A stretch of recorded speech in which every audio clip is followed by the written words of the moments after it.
Mention Victor Okafor and no one will twitch a muscle, but mention Ezego, king of money, and you will see the eyes of many Nigerians light up with excitement. He would have been one of Africa's billionaires. He was fair-skinned, spoke softly, and warm smiles danced on his chubby cheeks, accentuated by a not too bushy mustache. He was relatively very young, but as at that time, he was very well known and duly respected in the Nigerian business society. Here is a story of a man of many sides, Chief Victor Nnamdi Okafor, the Ezego, king of money, one of Ihiala, aka Odubonj, aka young millionaire, the Igbo tycoon who died tragically at the time he was to be celebrating his birthday. Before we dive right into the main content, guys, if you are new to the channel, kindly do well to subscribe, make sure you like, share, and invite your friends to the channel so our videos can go viral. Thank you. Without much ado, guys, let's dive right into the main content. A first son and a native of Uzuakwa, Ihiala in Anambra State, the late Ezego was born on the 25th of December 1964. Ezego's story is often touted as one of the classic rags to riches stories in Nigeria. He had his primary school education at the Uzuakwa Primary School, but he was forced to drop out in the secondary school, Abbott Boys Secondary School, Ihiala, and eventually took to business. His childhood was a very traumatic one, and at a point, his own father reportedly disowned him when he was nabbed for being a member of a robbery gang that showed Onitsha traders hell on earth. While some of his fellow gangsters were caught and punished, Ezego fled to his village where his angry father was said to have driven him out. From there, he went to Umudoro, his mother's village. However, things were not rosy for him at Umudoro, and in 1989, he decided to move to Lagos where he joined a mentor.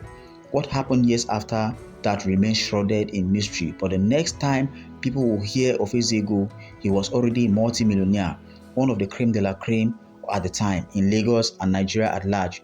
In Lagos, he set up the Ezego shopping complex on Allen Avenue. There was also a branch in Abuja and also the Ezego Plaza on the Murtala Mohammed International Airport Road. From this spot, he operated and controlled one of the biggest electronic stores in Nigeria. His other companies were V Quinas International Limited, Ezego Nigeria Limited, Ezego Holdings Limited, Vintex Zinco Limited, and Ezego Properties Limited. Ezego built houses, villas and mansions all over the country, one of which was made of glass. All his real estate as at 1999 outside of Ihiala were valued at about ₦500 million. The expensive mansion that served as his country home in Ihiala was worth another ₦500 million, which the marble used for the walls were imported from Italy. As at the time Ezego was alive, he had one of the largest private car garages in all of Africa. He loved cars and was always purchasing the latest ones, stocking his garages at Ihiala and Lagos. A car freak of the first class, his garage alone was valued at almost ₦1 billion. He once dropped ₦14 million to acquire just two Porsche cars, a sedan Lincoln Continental Mark 8 and a Mercedes-Benz R230 convertible from Mountrain owned by Tayo Ayeni. Actually, as at the time of his death, he left behind countless state-of-the-art cars, 70 houses all over Nigeria and overseas, and over ₦10 billion in his bank account. He was married to a fair complexion and beautiful Loretta Nkechi, a princess from Akata in Imo State, and the marriage produced about 8 children. Following the death of her husband, Princess Nkechi relocated from Ajao Estate, where she has stayed with her husband, to Lekki.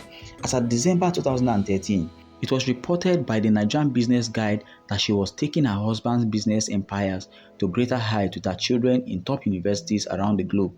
By the way, Ezego's first son was from a Japanese woman. He also fathered kids with other women apart from his wife Nkechi. On Thursday, 14th of March 2002, there was a case before the Court of Appeal, Enugu Judicial Division, and it was between Ezego's wife and Ebunolu Adegboruwa on one hand as the appellant and Mrs. Elizabeth Onedibe, Citizens International Bank Limited, Zenith International Bank Limited, and Diamond Bank Limited on the other hand as the respondent. Ezego had his account with these three banks. On the 25th of December 1999, death came knocking on Ezego's door, but he was not even aware in the slightest. Ezego's birthday was on the 25th of December, and it was his usual tradition to storm Ihiala, his hometown, every Christmas for the double celebration. Actually, it was a triple celebration: his birthday, Christmas, and the New Year. His kinsmen and women in Ihiala eagerly awaited his annual homecoming, which meant a lot of goodies for everyone. And so it was that fateful date of December 1999, Ezegu and everyone in his family were in high spirits and plans were fully made for the trip back home. Ezegu was in the habit of storming the sleepy, rustic hometown of Ihiala, impressing his people with his legendary wealth and affluence. Thus, the 1999 edition was no different. The whole Nigeria would know that Ezegu was in town. Some of the most sought-after musicians in the world's most populous black nation were billed to entertain the guests at the most exciting gala of the year. Afrobeat maestro Femi Kuti and his Positive Force band were billed to dazzle the guests and rock the community to its very foundation. To show how serious Ezegu took the party, the money bag personally visited African Shrine to meet Femi and Nikolapo Kuti in order to ensure that all went on smoothly. The party was billed to start from the night of Christmas to the Boxing Day, which is 26, so Ezegu decided to start his trip from Lagos on the 23rd of December, but little did he know that all his efforts were in vain. He was unconsciously planning for his own funeral, but what precisely happened? On the 23rd of December, Ezegu left Lagos as planned, heading towards the southeastern region of Nigeria. He took off in the most flashy style, in a convoy of 6 of his finest automobiles. This included a Lincoln Navigator 1999 model, limousine blue Porsche, Lexus Jeep, a Cherokee Jeep, and the latest Honda. The interesting thing about the fateful trip was that Ezegu would normally fly to either Enugu or Port Harcourt, where he would then be driven in a convoy to Ihiala. However, the fatal rate of air crashes during that period claimed to have made him change his mind. The outcome was disastrous for the Mogul. For some unknown reasons, Ezegu decided to get behind the Lexus Jeep in the convoy and drive himself all the way from Lagos to Ihiala. But somewhere along the Lagos-Ibadan Expressway, the first trouble reared its nasty head. Trouble started when the Cherokee Jeep's engine became faulty, but Ezegu was in a hurry and could not even entertain the idea of missing his schedule and arriving on time, so he decided to keep managing the Jeep for as long as possible. But by the time the Jeep got to Asaba in Delta State, the car broke down completely in the oil-rich state.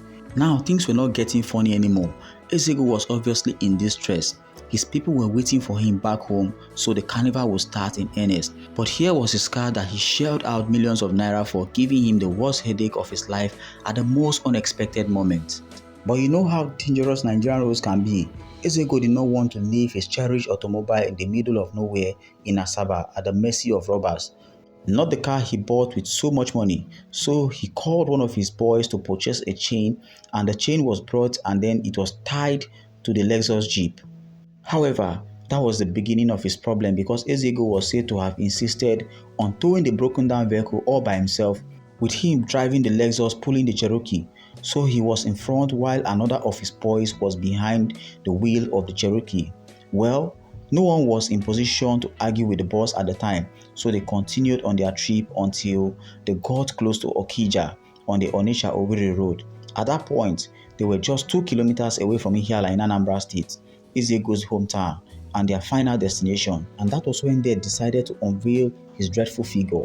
Ezegu reportedly ran into a damaged portion of the road while he was going down the steep slope, and all of a sudden he stepped on the brakes. The driver of the Cherokee behind him was caught unaware, and as he was not even prepared for the sudden stop, he suddenly rammed the Cherokee into Ezegu's shiny Lexus, sending the millionaire tumbling down a deep ditch by the roadside. It should be, however, noted that there are some other slightly different accounts of precisely how the accident happened. Some reports stated that it was actually the towing chain between the two jeeps that snapped, thus forcing the Cherokee at the rear end to ram into Ezegu's Lexus, making him lose control and plunging into the terrible ditch.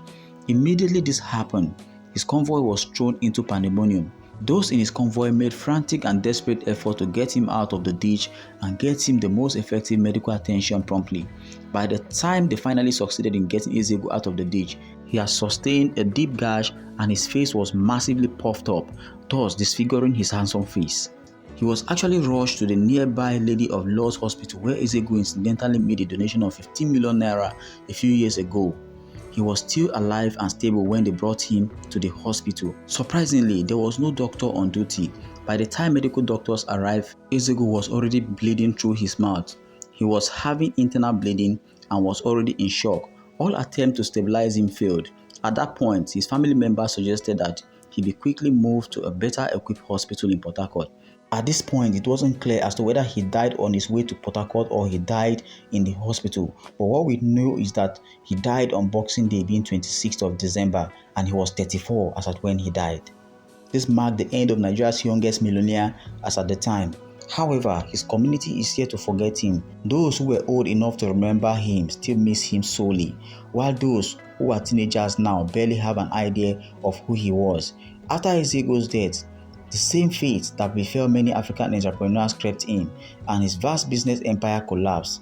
In December 2013, Yes International revealed that Ezego's empire had fully collapsed, and the majestic house he built at his hometown of Ozoakwa Ihiala was a ghostly shadow of its former self. The controversies in Ezego's life did not subside even after his death. His lawyer and the person that was responsible for the execution of his will, Barnabas Igwe, was murdered in cold blood with his wife Abigail on the 2nd of September 2002, barely 3 years after Ezego's demise. Ezego's will was thus never read, and the exact beneficiaries are not known. The Inspector General of Police at the time, Sunday Hindero, was called upon to investigate all leads, including Ezego's widow and a former police commissioner, relating to the murder of the Igwes, but like many other cases or many other murder cases in Nigeria, it led to nothing useful. While the former governor of Ezego's Anambra State, Chinwoke Mbadinuju, was accused of having a hand in the killings, others stated that the lawyer was killed with his wife in relation to the tussle over Ezego's will and property. This was the sad tale of the youngest millionaire Ihiala had ever produced in history, Ezego. Do well to comment your thoughts in the comment section and subscribe. Thank you.